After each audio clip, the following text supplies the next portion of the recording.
No one. As I said earlier on, we are in familiar territory, dealing with an administration which appears to be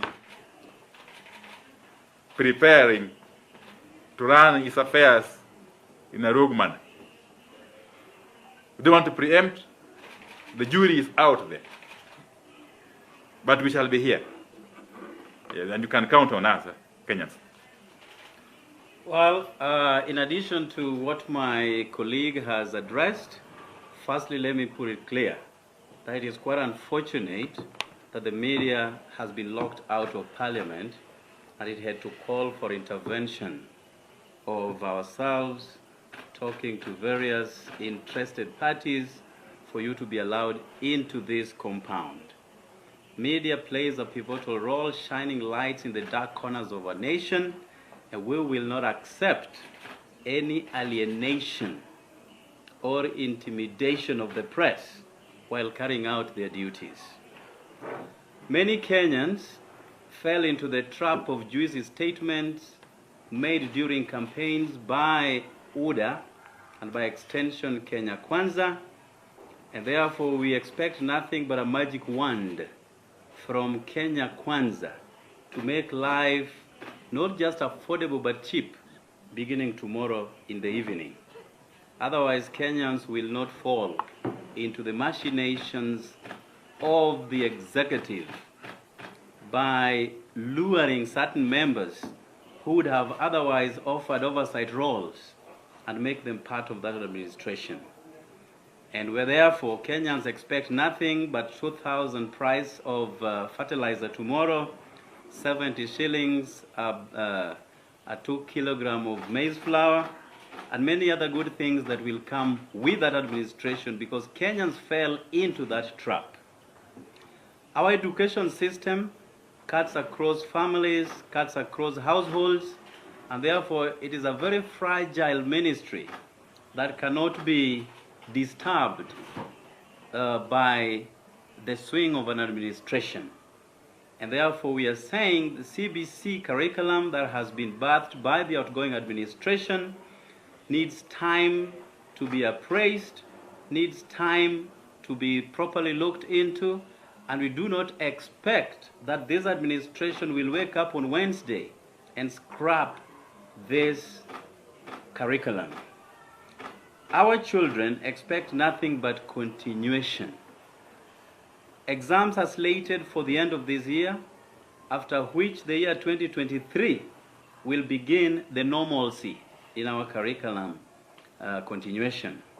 And therefore, we expect that this administration will offer tacit support to CBC, and if any change will be effected, then it will be that which is a result of public participation. And I thank you. Thank you very much, guys. And all the best. No, only one question here. Okay, we know that going by the votes in both houses, we saw that they command the numbers going by the speakership. And recently we've seen even in Azimio members are throwing barbs at each other who should be blamed. How do you intend to work as an opposition, as a united opposition, given that even in your house as Azimio, you're still throwing barbs at each other? You know, as I said earlier on, the question of numbers when it comes to checking the government does not and will not arise. What is critical is the commitment, dedication, and single-mindedness of those numbers. And I can assure you, and you watch this space, that we shall keep this government in check very robustly. The elections are now behind us.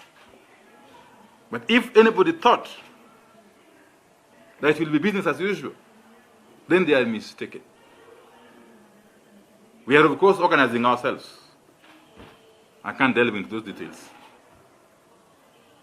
If and when the leadership of our side is established, you will see how we shall move forward. And therefore, Kenyans should rest assured, yes, that they have got a watchdog.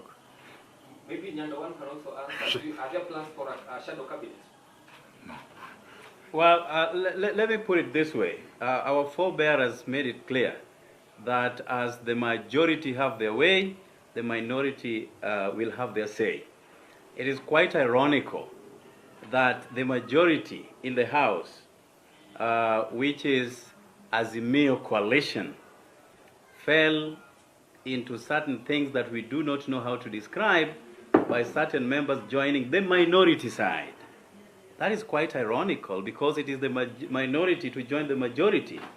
But going by the votes that were cast for the Speaker of the National Assembly and of the Senate, we saw how the fearful majority reigned to join the minority. But just as my brother has ably said, you'd rather be having one person standing to defend the civil liberties of the Kenyan people. And those two members, whatever it will take, you already have two of them right here with you. Thank you. And we are not talking on behalf of Azimio in this press conference. Yes. Like-minded. As you know, in Azimio, I'm also very senior official. Just like in ODM.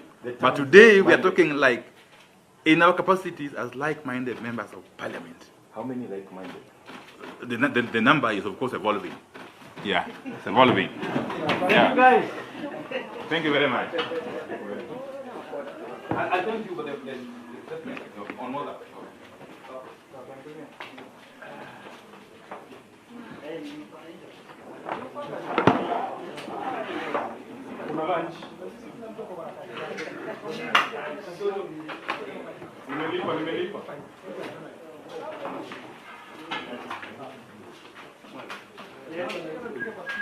Minded members of parliament who have sworn to defend